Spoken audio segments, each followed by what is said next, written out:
গত 5ই আগস্টের পরে আমরা সবাই বলি মুখে মুখে যে আমরা ফ্যাসিস্ট মুক্ত একটা বাংলাদেশ পেয়েছি, কিন্তু আদৌ কি আমরা ফ্যাসিস্ট মুক্ত বাংলাদেশ পেয়েছি? কেন পাইনি আমরা ফ্যাসিস্ট মুক্ত বাংলাদেশ? শেখ হাসিনা শুধু বাংলাদেশ থেকে বিদায় নিয়েছে। শেখ হাসিনার যে দোসর যারা বিভিন্ন ডিপার্টমেন্টে বসে আছে, বিভিন্ন সরকারি প্রতিষ্ঠানে বসে আছে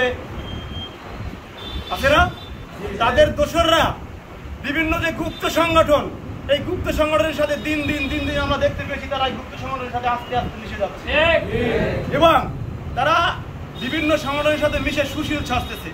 তো আমরা বলবো এতটুকুই যে আমরা ফ্যাসিস্ট মুক্ত বাংলাদেশ এখনো পাইনি। তো আমাদের কিন্তু আন্দোলন থেমে নাই। আন্দোলন কি থেমে আছে আমাদের? আমাদের সামনে কি আরো আন্দোলন করতে হবে, এরকম এই জন্য আমাদের প্রস্তুতিও নিতে হইবে। তো আমাদের যেহেতু আন্দোলন থেমে নেই, আমরা বুঝতে পারছি যে গত 5ই আগস্টের পরে আমরা শুধু অন্তর্বর্তীকালীন সরকারকে ছাপড় দিয়ে যাচ্ছি। বাংলাদেশ জাতীয়তাবাদী দল বিএনপি সব সময় বলে এসছে যে অন্তর্বর্তীকালীন সরকার প্রধান সহ যারা আছেন সবাইকে কিন্তু বিএনপি সার্বিক সহযোগিতা করে আসছেন। শুধু বাংলাদেশে সাধারণ মানুষ সহ সকলের ভোটের অধিকার ফিরিয়ে নেওয়ার জন্য, একটা সুস্থ নির্বাচন দেওয়ার জন্য তাকে বারবার বিএনপি সহ কিছু দল বারবার তাকে বলেই আসছি আমরা। বিশেষ করে বিএনপি আমাদের ভারপ্রাপ্ত চেয়ারম্যান জনাব তারেক রহমান প্রতিনিয়ত তিনি একটার পর একটা কিন্তু ভিডিও বার্তা দিয়ে যাচ্ছেন। সেই বার্তায় আমরা স্পষ্ট পাই যে ভারপ্রাপ্ত চেয়ারম্যান জনাব তারেক রহমান বিগত 16-17 বছর আমাদের নেতাকর্মীদের উপরে ফ্যাসিস্ট সরকার যে পরিমাণ অত্যাচার নির্যাতন চালিয়েছে আমরা কি দুই চোখে দেখি নাই? আমরা কি সামাজিক যোগাযোগ মাধ্যমে দেখি নাই? আমাদের ভাইদের রাস্তায় যেভাবে নির্মমভাবে পিটিয়েছে, গুম করেছে, ইলিয়াস আলী সহ অনেক নেতাকে গুম করেছে, আমরা কি এগুলো ভুলে গেছি? আমাদের ভারপ্রাপ্ত চেয়ারম্যান জনাব তারেক রহমান কি ভুলে গেছেন? কিন্তু ভারপ্রাপ্ত চেয়ারম্যান জনাব তারেক রহমান একটি বাংলাদেশ, নতুন বাংলাদেশ বিনির্মাণের জন্য তিনি যে বার্তাগুলো দিয়ে যাচ্ছেন সেই বার্তাগুলো কি আমরা আদৌ অনেকে শুনি? আমরা কিন্তু শুনি না। এই বার্তাগুলো আমাদের শুনতে হবে। তিনি অত্যন্ত ধৈর্য সহকারে আগামী দিনের বাংলাদেশ চাচ্ছেন। সাধারণ জনগণ মতামত, সাধারণ জনগণ কি চাচ্ছে বাংলাদেশে?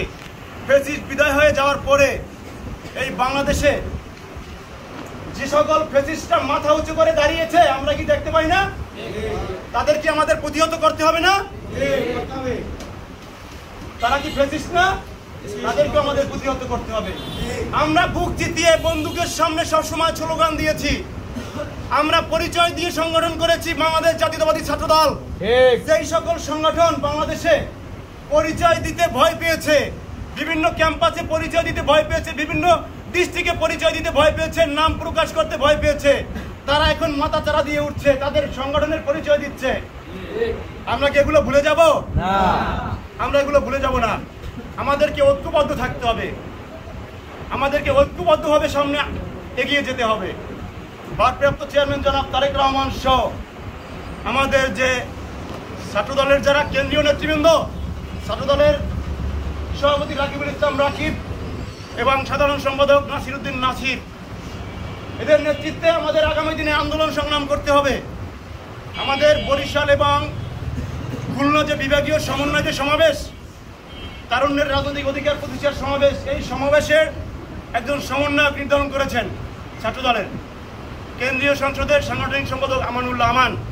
তিনিও আমাদের দিক নির্দেশনা দেবেন যে আগামী 17 তারিখ প্রোগ্রামটা আমরা কীভাবে করব।